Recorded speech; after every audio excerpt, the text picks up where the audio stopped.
Welcome back to another episode of Witty Banter. Your hosts Nabil, Anika, and Daniel are here, and our special guest today is Munim Rana. Munim, welcome to the program. Thank you.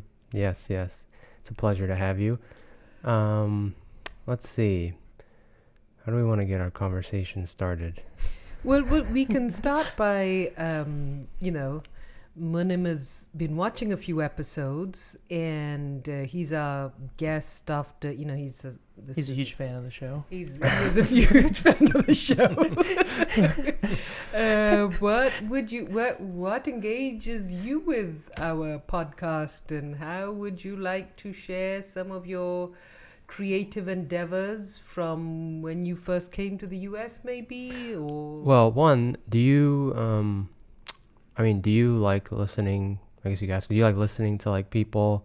I don't know if you listen to podcasts, but do you like Howard Stern or any of do you like those listening to podcasts? I have heard Howard Stern. Hmm. So it has to be some subject that interests me. Mm. So typically that's what leads my interest. And what are you interested in? I know you have a background and career in electrical engineering, but I imagine you probably, well, maybe you would listen to people who talk about newest technology in general. What kind of interest do you have if you were to listen to a podcast? Maybe financial stuff, or what would that be? Financial is one of my interests. I think Mm. artificial intelligence is another.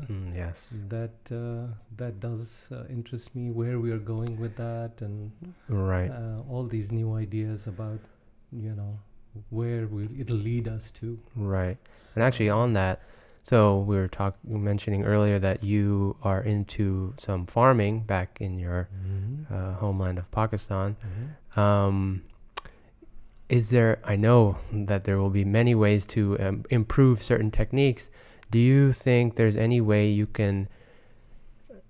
have you had any ideas of implementing some sort of common technology we have here over there? Like For some example, automation would be cool, or even just like security, for example, just setting up security cameras so you can keep an eye on things. Mhm. Have you ever had any ideas about implementing some technology over there? So yeah, I have, but however, I'm currently struggling with just getting the basics up and running. I Mhm. mean, I've been doing this for 2 years now, and first year probably we lost money.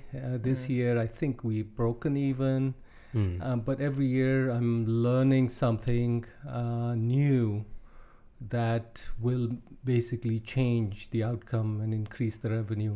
Mm. And so the first year was our feed for the fish. Mm. That was not up to par. We were just getting it from any factory and putting that in, and it turned out a lot of the factories don't. It's all pilferaged.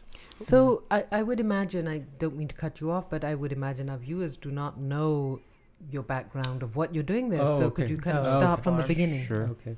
So this is fish farming.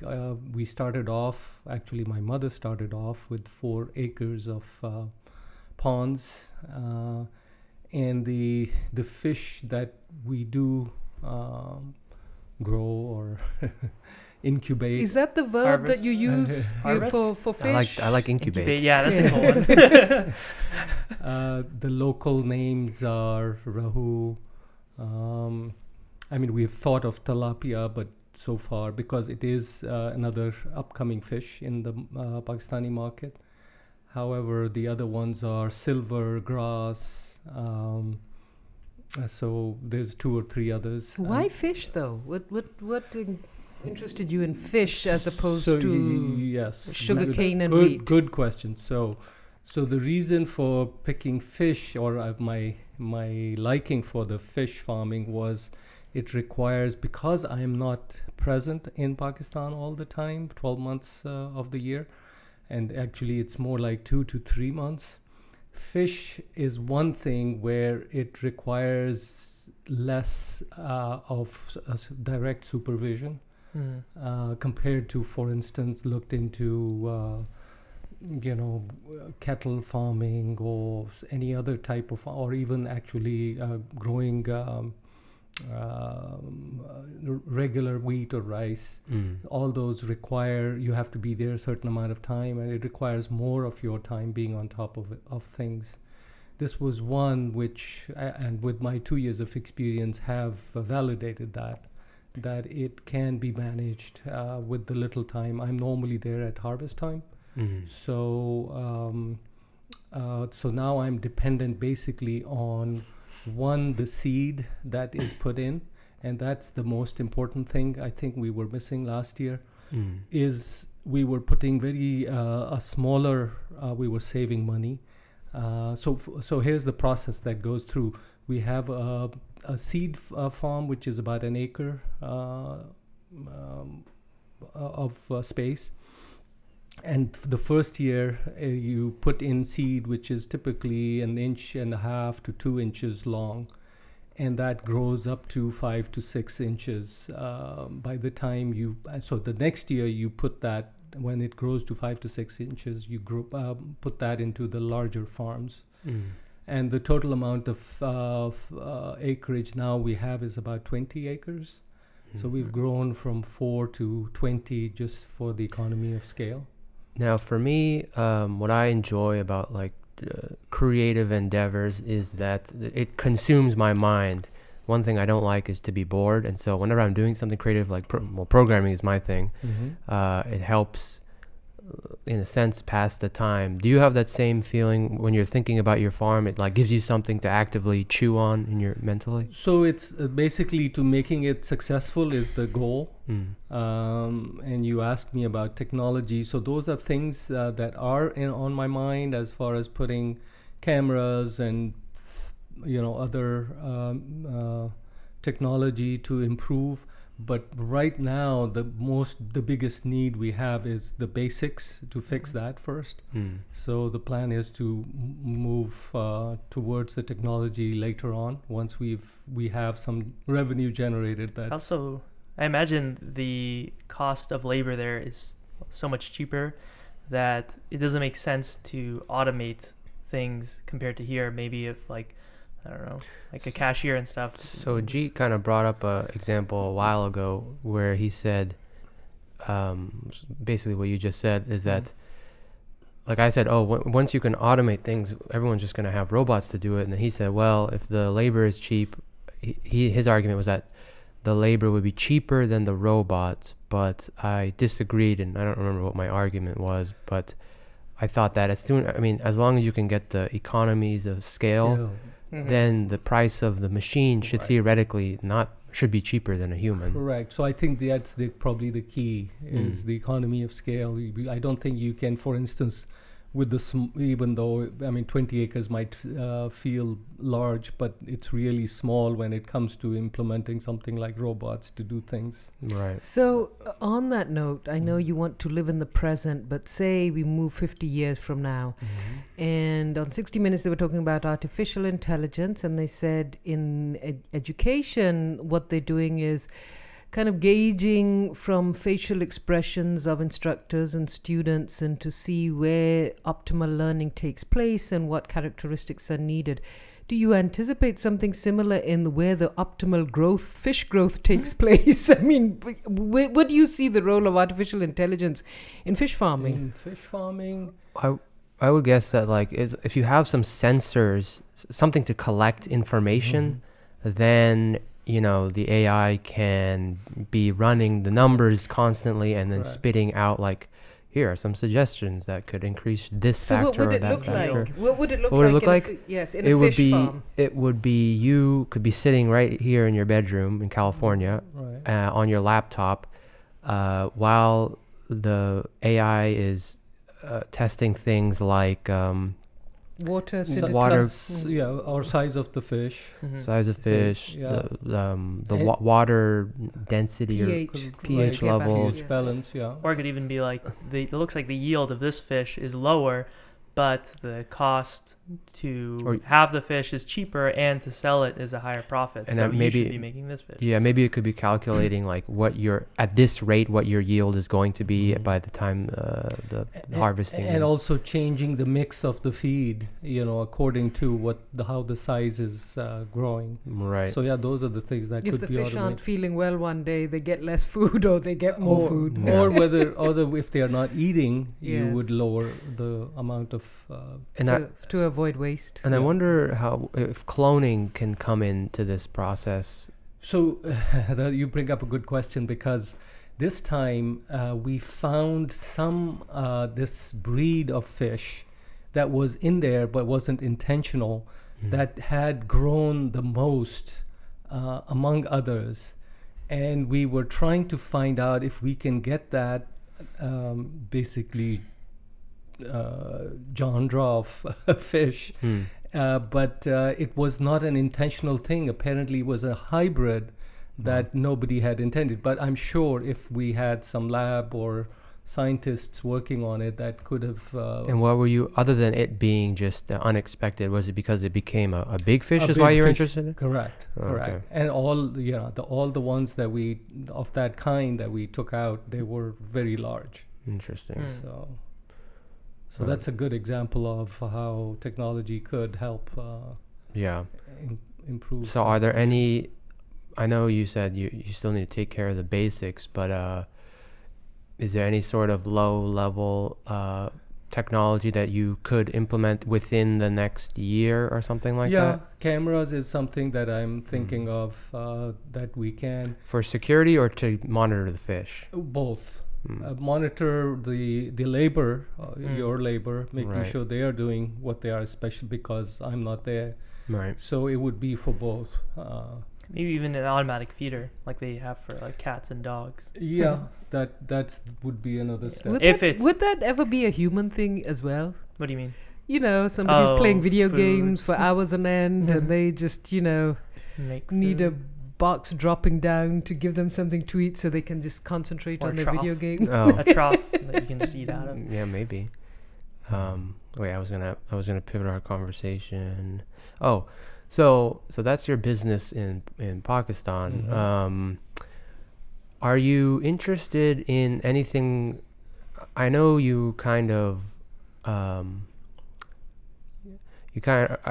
are acting as a consultant on a small scale, talking to some of the people in your network and connecting them. Is that something you're interested in more actively doing, or is it something that kind of just comes up? And I don't know if as it comes up. As it comes up. Yeah, I have not. I mean, I don't pursue that actively. It's just if somebody comes and asks me, for some help in connecting with someone, and if I know someone that can help. And is there anything else you'd be interested in, a creative endeavor, or just anything in the United States? I could be, but I don't know if I would take the initiative. So it would have to kind of come my way. Tell us Gotcha. about your initiative taking in your previous life when you were an engineer. What inspired you to take an initiative there? If, as in your retired life, you're unsure if you really want to take the initiative. Even in my career as such, Yeah. I mean, I was not the seeker to go and look for startups.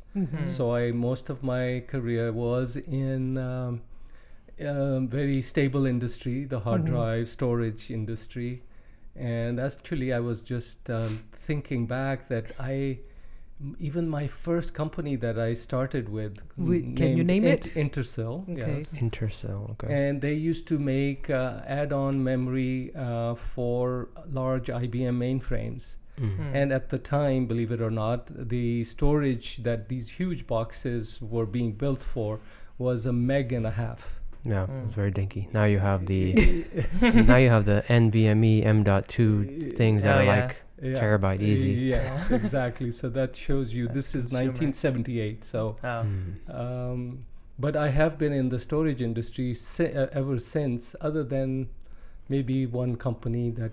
So what is the storage industry going to look like in 10 years based on how you've seen it, the trajectory over the last 30 years? So it seems to be that the traditional hard drives are getting less and less. They are currently not in any personal computers or laptops. They're all SSDs. The data centers, however, are still growing, and they are the main users of hard drives because there it's not economically feasible to have SSDs as storage. Are those data centers, are they like Just chip based, or are they like, so yeah, let Yeah. me correct that. So there Right. is tiers of storage. okay. You have tier 1, 2, and 3. Let's keep it simple. Mhm. So tier 1 is something that, for instance, when you are on Facebook, you are constantly using. So Mhm. they don't want any delay in that. So that's you scrolling through your news You feed, and read- then the images are Correct, loading, the right. texts are loading. So Facebook will have the tier 1 as your, something that you use very often. Mhm. Then there is storage that you maybe use sometimes, and that will go into the second. And the ones that maybe there are your pictures that have not been used for a long time, you'll notice when you try to click on them, it takes a while to pull them up. And the reason is they are probably sitting in probably on a hard drive, which needs to spin up first, and then you will be able to pull that information. So that's how. So the tier 1 probably uses the flash, SSD, which is like correct. SSDs for So- for those. So I was going to correct myself. The data centers still use SSDs, but it's a premium storage compared to More the rest of expensive, them. right. And what was the third tier? Third would be again something that you rarely use. So Okay. and they'll store that stuff on a Right. hard So, drives. which- hard. So even the second would be on hard drives, but second might be spun up already and it's ready to be accessed. Mm. And the third would be the hard drive is spun down and it's only spun up when you ask for Is the so- cost different? So you have an SSD solid state drive and you have a traditional hard drive. Mhm. Traditional hard drive is a mechanical thing where there's Mhm. a what do you call it? spinning disks A head and thing and that yeah, will read the yeah, thing, and then right. the solid state drive is just It's a flash technology. Just Yeah, it's like a chip. Yeah. just based on that alone, is it really more expensive? Not take IP out of this, just like the materials to make an SSD versus the materials to Mhm. make a hard drive. I would imagine the hard drive would be has more materials than an SSD. Would you agree? Correct, but the ratio is something like 5 or 7 to 1 What's the ratio of? of hard drives to an SSD, the cost. Oh, to make, because there's a make. lot of Right, more but factories. that cost is not due to the materials. That's due to like the intellectual The property. technology, everything, yeah. Mm. Okay. Yeah, the manufacturing cost. So do you think the future could be where hard drives are eliminated and we only have solid state drives? They could be the case eventually. Eventually, That okay. that would because over time SSDs have become cheaper. Well, there's also like sometimes, what was that limitation they had like last year, a few years back, where like SSDs were increasing in price because it was difficult to make? Oh, or- it's the it might be the to make the chips similar to like memory. They have like limited number of machines to manufacture Produce? these Oh, okay. chips. Okay. So, well, I know I was in the data center business. Mhm. Sometimes, yeah, the memory flash-based technology can be bottlenecked by production from these limited machines. I forget what they're called. You might remember the name of them. Oh, fabs. Yeah, fabs. What does that stand? Does that stand for anything? Fabrication basically okay. of where you get wafers and you're making the chips. Right. So Mm. there would be times where we'd have orders and they would get Backlogged. they would get backlogged, and we would work with the customers and be like, hey, you're gonna have a delay on these clusters. We can switch them, and our engineers and their engineers would talk and be like, okay, let's use the hard drives in these instead, or something like that. Right. Mm. And fabs are very expensive to set up. It's from my previous knowledge, it was like over $1 billion to just For set up one a fab. like system. And you don't want to establish a new fab unless you're sure you have the Output, the need for the demand for So increasing it. I have a question from a lay person's perspective, that when we look at storage, especially on a short-term kind of storage, not the disk drive, but the the floppy drive and the disk drive and the CDs and the DVDs and so on, and they've evolved so much. Now we, as individuals, save in the cloud. What next? So, well, so the first pivot I think is, you just mentioned, is the cloud. So when you used to want to listen to music, you would download that stuff, put it on a CD, an MP3 player. Now it's all streaming, right? So all the files are stored in the cloud, and then we, with our smartphones or whatever, can just stream the information instead. And we feel it's the ultimate at this point, but there must be something which is even better. I feel like, well, they still would want to progress on that. Like, I feel like they would want to make it so that you literally have no memory on your devices, but the capabilities of like satellites are fast enough to be able to go to these data centers. So but maybe there's another thing. Everything's kind of becoming a service. So the computer industry is where before you would have to manually, there's a word for this too, but I don't remember, not catalog, but go find music, you have to do there's some research involved in finding music, downloading it. Now it's given to you. Managing the collection of media or whatever it is. Now it's a whole service. The Spotify's, the iTunes, they're the ones who manage the catalog, and you can essentially, with the stream radio stations, you can it'll play a song, you can like it, and then it'll play like-minded songs after that. So they've taken on that as a service. So the next step, well, I think we're in the process of anything tech-based becoming services. Let's see, is there anything else, something that we do manually currently that is maybe going to become a service? I'm trying to think. Or is it the... I think as far as when you were asking about like storage, what would be the next like floppy disk? If they somehow were capable of not creating a physical storage location, like if there was some way they could use software to make it that you wouldn't need server rooms, that would probably be the next thing. I don't know. They're constantly looking at the cheapest way of storing, basically. For instance, SSD is today's technology. If they find, I know Intel was working on something along the lines of SSDs, but they were like 10 times you could store more data on the same SSD. So that's where all the energies are towards, making storage basically cheaper. But as far as this goes, as far as being in the cloud, I don't see that changing anytime soon. I think the next step will be this. File compression? Shoot, I'm losing it. Oh no. So the first jump was the companies managing the content. The next step is generating the content. It's going to be some sort of automated way that's connected to your kind of responses, where the AI and machine learning will generate, let's say, music, and it'll be reading how you're taking it in, and then as it's taking it in, it's going to adjust. Exactly, it'll adjust it to make you, well, if you want to feel good, then it'll adjust the music in a way to make it feel good. So it'll start making its own music based on your live responses to the music or to the movie. Would be really because cool. Because if you think of... your question was about like storage though, like what would be the next? It was primarily about storage, but all of this evolution over the last, at least for my 30 years of being aware of technology, was first it was using computers to do things easier. Then it was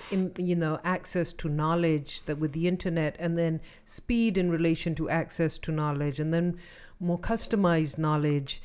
And as far as the storage industry, it was kind of it was, I would not have anticipated the trajectory, you know, because every time something happened, you think, oh my goodness, I wouldn't have imagined that I needed it, but now I think I need it and I can't live without it. Especially with mobile. And one Yeah. of the reasons we came to where we are today, because you had all these PCs with hard drives, their own hard drives, if you recall. And what was happening is, what they realized is everybody was using maybe 10-20% of their hard drive, and the rest of the storage was being wasted. So that's where the cloud thing came in, saying let's put this in the cloud. Now you just, the cloud people will increase the storage as is needed, but your 10 people might be sharing the same hard drive now. But what I find interesting, kind of in relation to this, or not exactly, but like I receive an email in Google, okay, and I click on respond, and Google already anticipates that I want to say thank you for that, or you know, I'll get back to you. They've Right, already kind of anticipated what I should respond to the text that I have received, or the information I've I've received. talked about this with my clique of friends. Automated human interaction. And at some point, will it be just, you know, I click and it's, unless I change it, it's just going to respond Well, what it thinks. if we can just get a sensor in your brain, you'll just think it, and then it'll type it out. Or maybe we don't have to have it implanted in our brain. Maybe it'll be some wave that we haven't tuned into, a wave that comes from our brain. I'm just making this up. I know. No, Maybe, well, But it's all part of self-learning machines, right? So, right, yeah, machine learning and artificial intelligence. Would you say machine learning is a subcategory of artificial intelligence? Yeah, I would say. Okay. Yeah. So that would be machine learning. But the thing where all this artificial intelligence going is that machines learn from your behavior, Yeah. what to expect. That's part of the thing when Google, you know, we are entering a form, everything starts getting filled in. Right. Right? I mean, that's all. They're reading the paragraphs, and they're like, okay, we generally know what kind of. We know this information. We're seen this so before, yes, yeah. yes. We're so predictable as Nika human always beings. says thank you at this. That's why I always thank my. Oh, you know what? There would be a machines. really interesting, thing if you send responses that are unanticipated and see if your Google reply. Oh, see what it does. Sorry, I don't know what you mean by this. Yeah. So, you know, some kind of a few swear words here and there or Yeah. something. I don't know. Help Could you it train? learn. Yes, Yeah, yes. you could. Yeah, I'm sure you could train it. Sorry, I didn't mean to cut Yeah. off your sentence. No, that's all right. There's a funny clip on Alexa where I don't know if you've seen it, where you know it's a self-driving thing, and the Alexa keeps responding. A police guy stops the driver saying, you know, for driving so fast, and he said, "No, officer, I wasn't driving so fast." But Alexa's saying, "Yes, you were. You were going 80 miles an hour." Wow. Are you sure? Yeah. Let's check the logs. That'll be part of the future. It's like Yeah. you won't even be able to. Exactly. Well, we live. were watching that. What was that movie we were watching the other night? I don't remember the name of the but movie, but what was the premise? Aaron Oh, or- Anon. Anon. yeah. Anon. Anonymous. What was that about? Anonymous. I fell asleep, so. It was all about, first of all, the police or the government has all the information about you and from your facial recognition.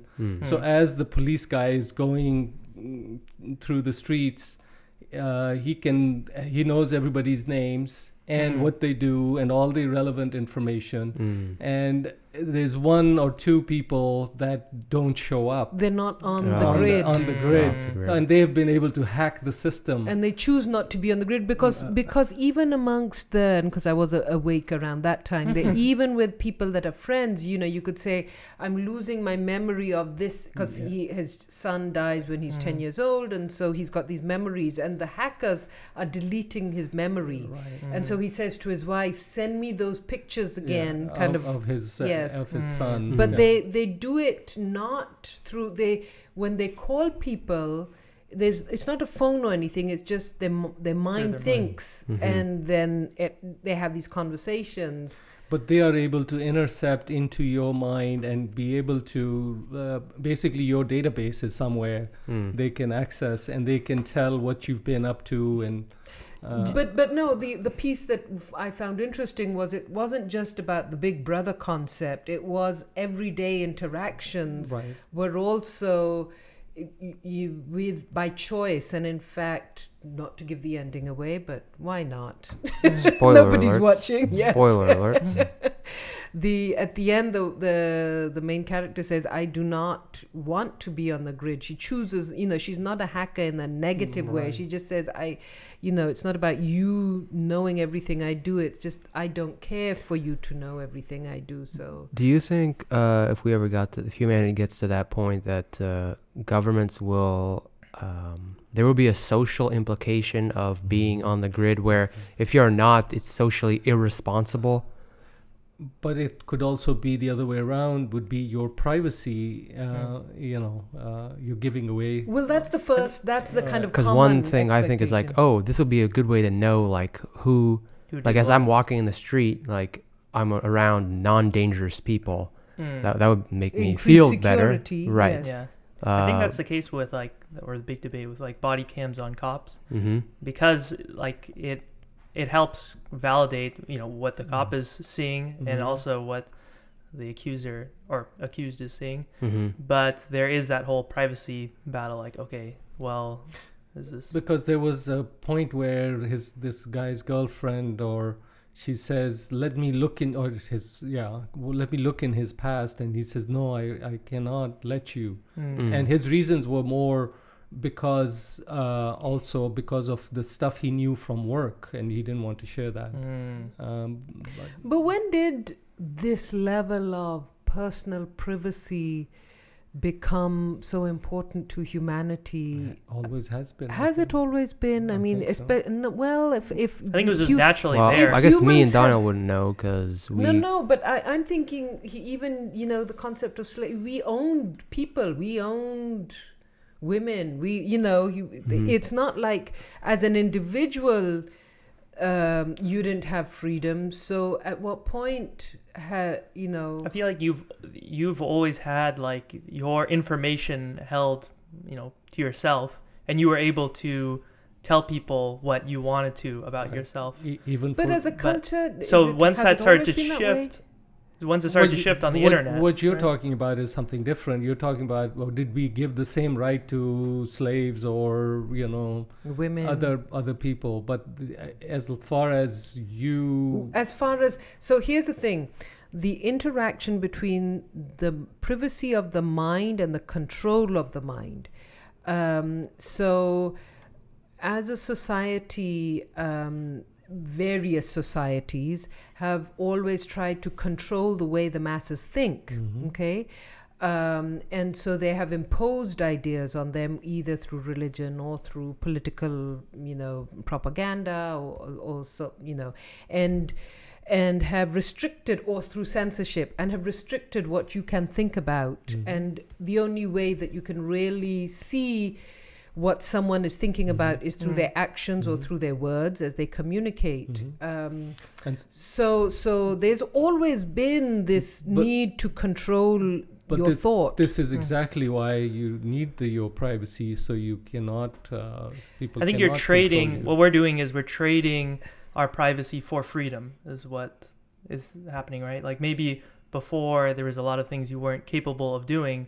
With the internet you can, but the side effect is that we're also giving more information about ourselves. But we've also realized that what Anika is talking about was wrong, and to correct that is where the privacy, why it's important to have the privacy, so that you exactly don't fall Or into is it the, even possible to have that level of privacy? Maybe because not, is because- it just I was part gonna say, I of think we how kind of society lost, works? we lost privacy in the sense, maybe not to the people we know, but all the services we use, it exposes our information to the large companies that Once we've created a run it. passport, I don't know if there's once we've anything created- negative about that, but Yeah. what? Like even when we started by identifying by having an ID card, Somebody knows now where we live, and by default, there's things connected to my address Right. or my social security number or my passport number, where I travel to. So that part of my action cannot be kept private.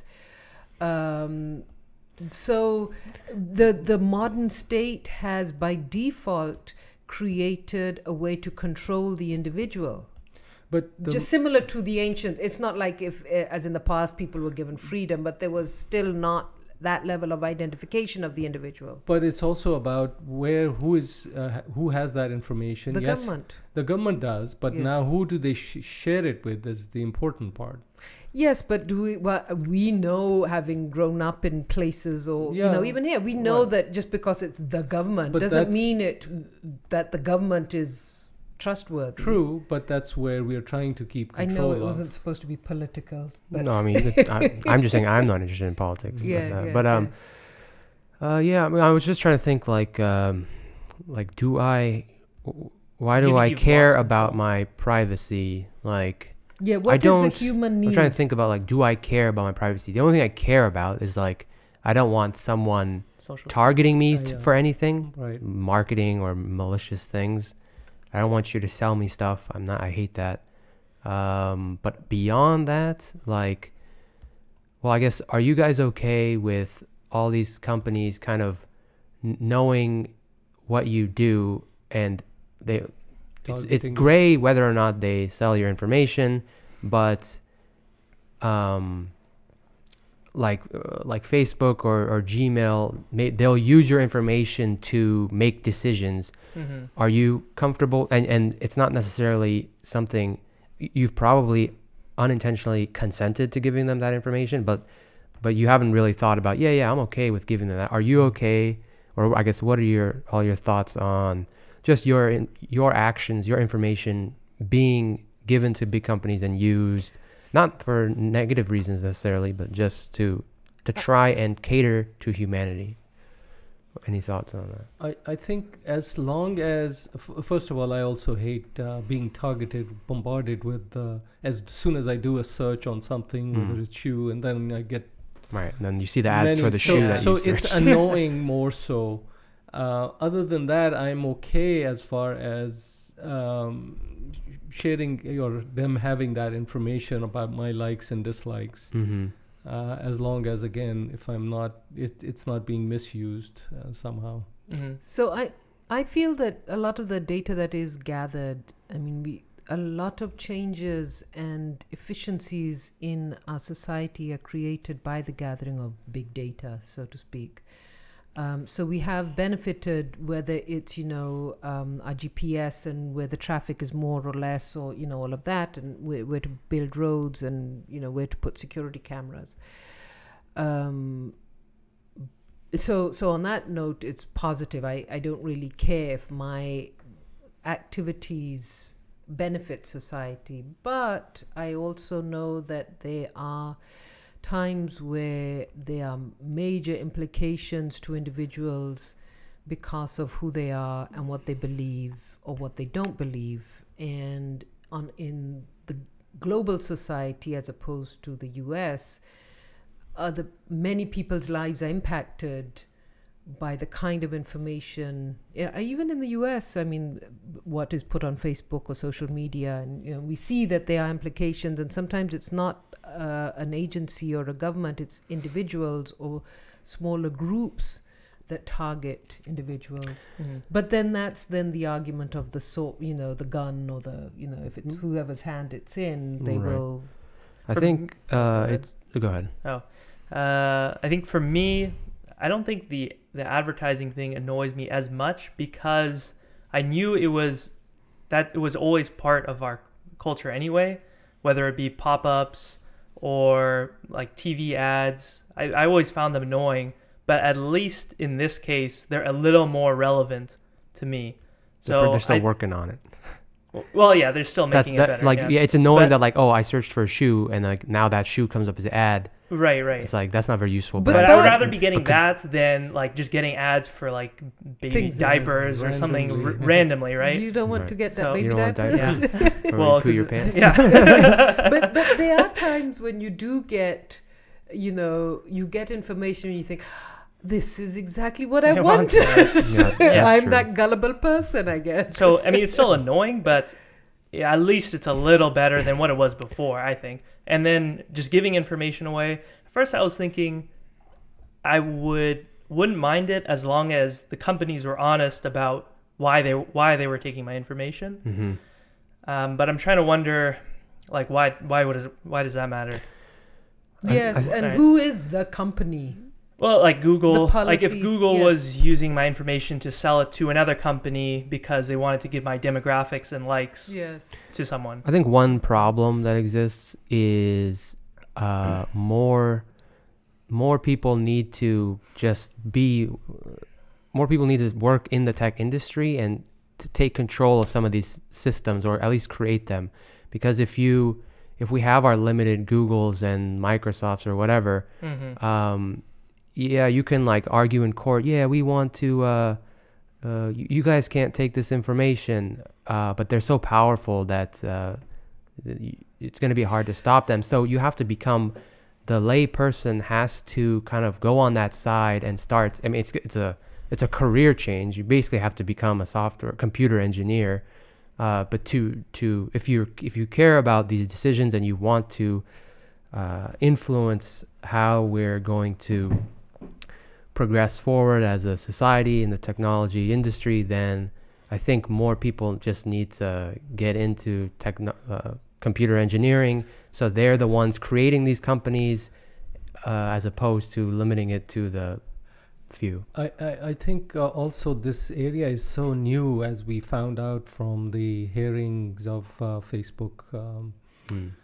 Oh yeah, CEO I saw clips of that. Zuckerberg. It was pretty Even embarrassing. our lawmakers were so ignorant about, so, but now they have, since this Pandora box has opened up, and now everybody is getting into the details of it. Basically, there was no regulation on this before. Right. And now I think people are getting, I don't think you need to be a computer engineer to, I mean, yeah, you can understand it better, but just having regulation as far as what information can be collected, what can be passed on, and all the, Understanding the system. and restricting and truly implementing, that. What was the Bill Gates hearing about? Because I remember he also had a situation where he was like Recently? No, that probably was about Oh, 90. that was when Microsoft was- was becoming a monopoly. Yeah. So what Okay. was happening was there was the small. They were gobbling up small companies. They still do. Basically, a lot of these big companies do that. You go in with your ideas, and they reject you, and just then take they your take those ideas and implement them. okay. So here's another way that I think of data gathering related to governments and also companies. What about the census taking and the times when the data that was gathered before technology but was gathered by officials, whether it was the East India Company, categorizing groups of people and kind of, or it was other governments? The census taking basically it was who's where and what are they doing, and how many people do they have in their family, and what's their religious affiliation. Whenever census has been about certain groups of people, it's kind of it's always been a human need, it seems like, to gather large information, and then it's not always to the benefit of people. I mean, so this is not a new problem. No, It's an ancient problem. knowledge is power.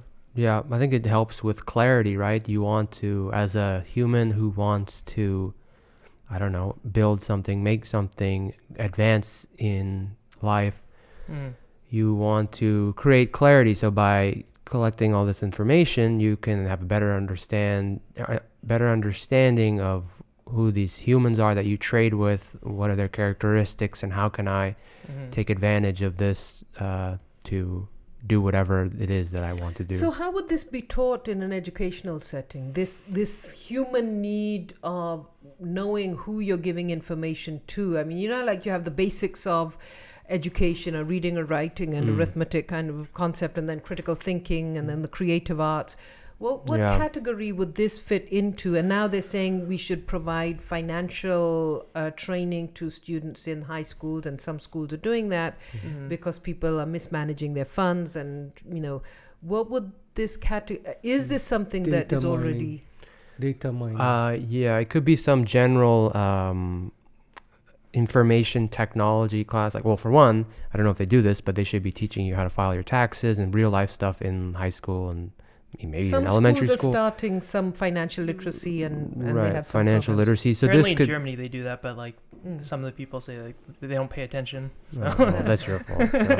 Yeah. But yeah, it could be some sort of, hey, introduction to like, hey, this is how like information is transferred in today's age. I don't know, I guess teach people at a very high level about data centers, the internet, just physically how it's. I mean, maybe some people don't know that there's actually cables underneath the sea that connect the internet together. So just things like that to help people really picture how human society is. So it's like a lesson on dinosaurs. There would be a lesson on cables. So my subject for this would be called data mining. Okay. Wow. And oh yeah, go add on to that. and what are some topics that you think so this is, you're saying as a class to teach like maybe high school kids or something. And of course then there would be categories. So what level would it be? Because now if you think of kindergartners 5-year-olds. using Kindergarten. Yeah, that's a good question. They have people have handheld technology at all levels, and they're clicking and pressing buttons. Yeah, and how do you teach I mean, clearly it depends on what level you're teaching at, right? At the junior level, you're talking in general terms, but as you go up, now you can, I mean, under data mining, you can have so many different categories of what you're talking about. Privacy could be just one of them, right? And then what are you trying to do with your data mining? Is it for marketing purposes? I mean, for marketeers, it would be a huge... No, I'm thinking of the individual being protected. Okay, you're talking about privacy. So I'm that would be... Well, primarily, not just privacy, but understanding that when you press this button, the implications of pressing a button, what it has, or even with artificial intelligence, when you smile after you look at something, so it's going to get more intricate. But every button you press, so depending on the application, the implications are going to be different. Well, of course, right. but so you can't teach every application. But I think what you would teach in that scenario is like, hey, like obviously I'm not going to tell you specifically what each button does, but know that there are these general implications. Right. 5 different companies could be getting a set of information from this button click, and whatever else you want to tell them. Or a YouTube that you watch. If you keep clicking on this to watch these kind of YouTubes, this is what... But I think this is where regulation, which we are lacking right now, will come handy as far as, okay, when you do, what are the things that the companies can collect about you? And actually, I was thinking just that. I think my class would be like data ethics, because I was trying to figure out like, okay, what are some areas where collecting data can be used maliciously? And I think there was 2 people were prosecuted last week who were had a website where they would put your mugshot on their website, and they would reach out. They would have a team that would reach out to these people and say, if you pay us, we'll take off this from our website. So mugshots are, I guess, public information, but the act of doing that is extortion. Yes. So those two, and funny enough, I saw their mugshot on Reddit. like these but two that idiots. was a criminal act to begin Yeah. with. Yes. So what are cases, or I guess my class would be like, what are cases where data can be used ethically, where it's like to benefit the user and the user knows it's benefiting them, and what are areas where it's clearly being used maliciously, using for extortion, or Extortion. using maybe that's an extreme case. So it could but be where's under the line ethics. of Yes, the discussion around ethics Yeah. and technology. Yeah, I'm also now I'm starting to think about how just like K through 8 like education would change. Like you think about like reading about history in a textbook, Yes. like I wonder if you would learn about history through like a Facebook feed or something where it's like there are these you compile together some news channel or And articles. we do get training on how to use Facebook and other technologies in the classroom. So I would imagine that people are already using it on a regular basis. There are some very experimental schools, particularly in the Bay Area, where there is no curriculum. It's really project based, where students, they have their tablets or whatever, and they put their projects together, and then they learn the other supportive skills like communication, literacy, and creative element. Do you think people will care though? If I think about when you had these classes about, whether it be sex ed or drugs or whatever they're trying to teach you, those ones kind of,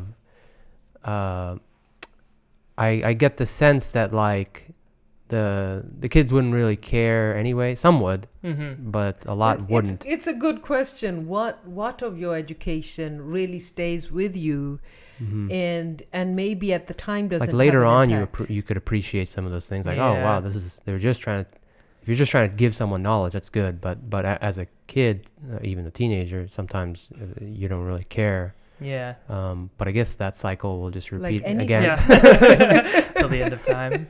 Yeah. Yes. Yeah, I guess unless of course we rethink education, because this is a fairly new form of education in this public, the past 100 years of educating people in masses. So maybe after artificial intelligence kind of has progressed, there'll be a the computers will be teaching us. There won't be any more teachers. No, they Sorry, will Mom. always be teachers. No, the teachers will become software engineers, and they will be programming the automated teachers. I think there will always need to be a human connection. That's what makes us human, is connecting with each other. To learn, I guess. Yes, why? I agree and disagree. I agree that a human connection is probably important, but I disagree in that, or I think that like a human connection can be made through just like Facebook. There's a human connection. You're not actually, nobody's talking to you, but you can read the humanness. But you the founder of WittyBantr. Oh yeah. What about it? We're sitting here talking. We're not texting each other. Right. Well, there's a conversation, I think, is adds different elements, and I don't have the technology right now to automate this. So I would if I could. We wouldn't be sitting around the dining table. Yeah, we have robots talking to each other. Robots, yeah. I would definitely do that but that's, Maybe a year from now, it won't be us.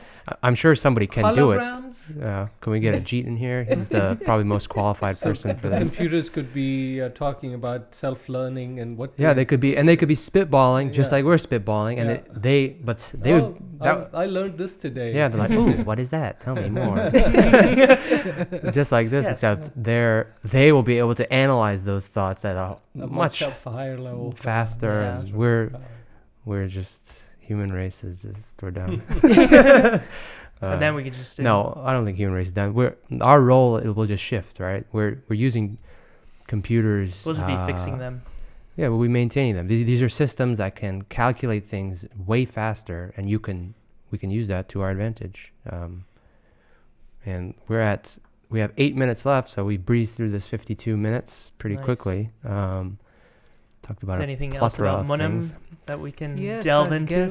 Anything else? Is there anything on your mind? From fisheries to technology, is there anything in between or above and anything beyond? Anything you've learned in your career in the tech industry that you would pass on to someone like Ajit? Yes. The double EE. Yeah, right. So during my career, I had always struggled with the thought of doing my own business versus doing a 9 to 5 or 8 to 5, whatever you want to call it. And I have vacillated between the two over time,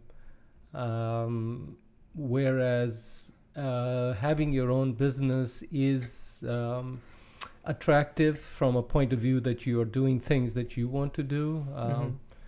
However, there are risks involved in it. It's a lot of work.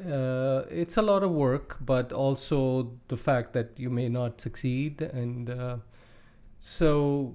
So you don't regret not having done your own business? Yeah. But no, I still think that you should try. Should try at least once. And try it. If you can succeed, it's probably more fulfilling, in my opinion, if you are successful in that. And just to add to that, I think with cloud services being so, the entry is very cheap. If you're talking about some tech business, I'm going right to software. Right. That's something that, yeah, I agree. Everyone should just make that a running thing. An AWS bill, I pay like $1 a month. So that should always, to start your own business, you should always keep trying that because it's so cheap. But True. anyway, continue. True. So, I wasn't just thinking of tech, but tech, tech okay. would definitely help out. The only thing of tech I'm thinking is, yeah, there are always new ideas, and probably software is where most of the tech ideas would come from, whereas hardware has become so restrictive and expensive that you could not start a company where you could have so much of your funds to invest in a high-tech or a hardware company. So yeah. So there is, the debate is still between the stability of a job and then what you want to do. Also, one other aspect of this, I would say, and over my career, I found that there are people who are successful in a corporate environment, how they get on with people, how you interact with people, just your nature. Some people can be more successful and move up the ladder versus others. Right. But there is also always, if you're an engineer and you want to be an engineer and are happy with not moving up, just find satisfaction. Yeah, finding satisfaction, you could also do that. But so that would be my. But always try and take a risk at least once. Take a risk, yes, absolutely. And the earlier you take those risks, the better, because you don't have that far to fall. Like Right. kids and all the other baggage. But at least you were self-aware enough to realize that, okay, like, I enjoy the comfort of a corporate environment where I'm getting all my benefits covered, having money, and then having my weekends to relax and enjoy. Were you self-aware of this, or is this a thought after your career? No. Well, a lot of it is after my career, because also remember, for me, it was a bit different than you guys Right. who grew up here. Right. I came from, different culture, came here to study, and then went into the work environment. So just having a job was a big deal Right. for me. Right. Thinking about starting my own company was probably not even in the picture at that point. And Right. and at that time, I think even getting a job seemed as if you Oh, had it was. arrived. It was was, that was yes. more of a Yeah. accomplishment. I got a job. Correct. And being able to get a green card based on your job and all that was success for you. Yes. You would have- Our definition of success was different as immigrants. Correct. So yes, so these thoughts were more later on in life when there was more stability. So. Gotcha. And the other aspect of it is, I lived through the .com boom, and that was when everybody was either in a startup or moving. So being in a stable company, it seemed like you were being left behind around that time. Actually, funny you bring that up. Ajit sometimes mentions this thing of he feels this like pressure in the Silicon Valley or Bay Area of like in the tech industry specifically of like people starting their own business and like he wants a more laid back feeling. But my response to that was like, why? I mean, people are starting their own businesses. You shouldn't feel pressure to like, oh, I need to be like advancing something or like, why can't you just you're making a nice income at whatever job you're at. Why would one? Is that something you think So exists? Some pressure of like, oh, everyone's like Yeah, starting starting something. Oh, absolutely. That's what I was basically really talking about just now. Is your stability? You can have that stable job, but Right. then if you look, because we live in the Silicon Valley where things are, new ideas and new companies are growing, Mhm. so that pressure is there. Maybe if you were somewhere Midwest or, you wouldn't have that And pressure. when all the innovation moves to China, then you won't feel the pressure. Yeah. How long? Well, but right now we still have the Yes. innovation is still here. Yes. China might have moved into manufacturing, but the innovation is still here, and I don't. But see that's that. not something you can just kind of ignore. Like You for me, can. maybe I don't know. I come from, well, I've worked in the business operations field for a couple years. So my mentality, and I was working here. I didn't feel like You maybe can one. I disengage. don't socialize with a lot of people, so that's probably why Ajit's way more social than me. But I didn't. I was like, okay, if people are starting their own business, cool. Like, Good there's for a- them. I don't. Doesn't mean I'm going to. But That's true. I think it all depends on how ambitious you are too. Does that mean Yeah. Ajit's secretly ambitious? Yes. No, it's secretly. He's very openly ambitious. Yeah, that's true. How long? You wouldn't be good doing your masters at Stanford if you weren't Yeah. ambitious. Yeah. That's true. How long do you think you, like, if you were or had started your own company, Mhm. how long do you think you would continue with it until you realize that it's not working out? Oh, you'll find out. You think If in the it- first year? No. I guess it No, depends. That's what I'm saying. every company, 2-3 years. It really Because depends I've on when heard you of- decide to give up. That's what I was And when the gonna- money runs out. Exactly. Yes. And also when you think that, okay, this idea is not going anywhere. So Right. it has Or to be somebody's your- already taken it and your run real- with it, and now and that goes both ways, right? You could have a bad idea, you can prolong it, and that wouldn't be good for you.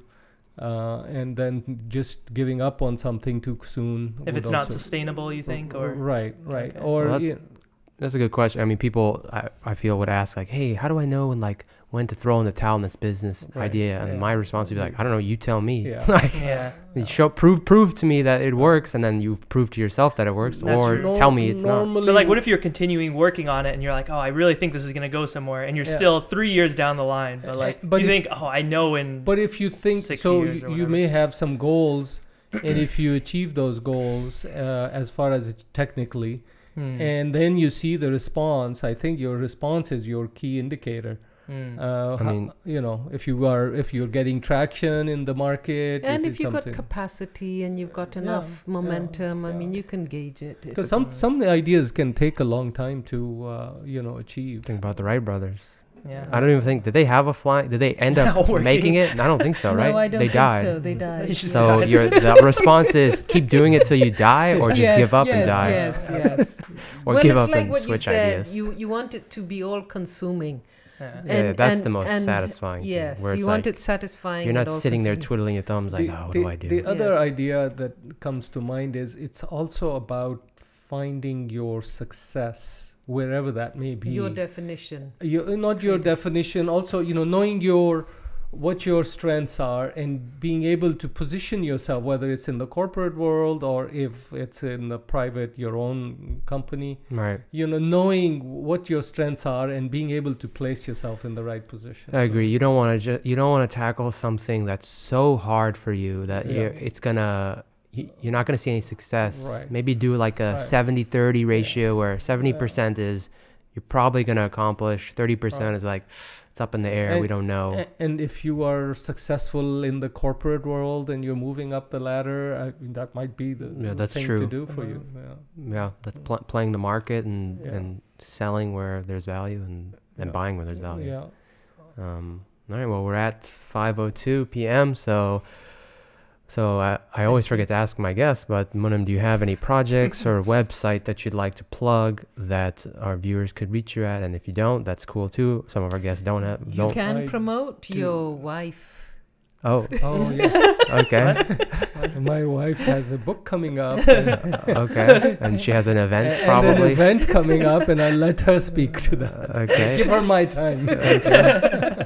Anika, what is this event that This that he event. speaks of? A play on words is going to dramatize one of my chapters, The Shrine of Sai Makiawala, at the San Jose Museum of Art on February the 24th at 2 o'clock. San Jose, information. California. San Jose, California. Hmm. So fly out if If- you're not here. Yes. And are there tickets? Do you have to buy them, or is it free admission, or what is it? Well, Play on Words will be providing some code to be able to get, I think, access into the museum. Okay. And yeah, What was Okay. the date again? February the 24th Yeah. at 2 o'clock Oh. at the San Jose Museum of Art. Okay. Hmm. And on that note, thank you all for tuning in, and until next time, toodaloo. Go Rams.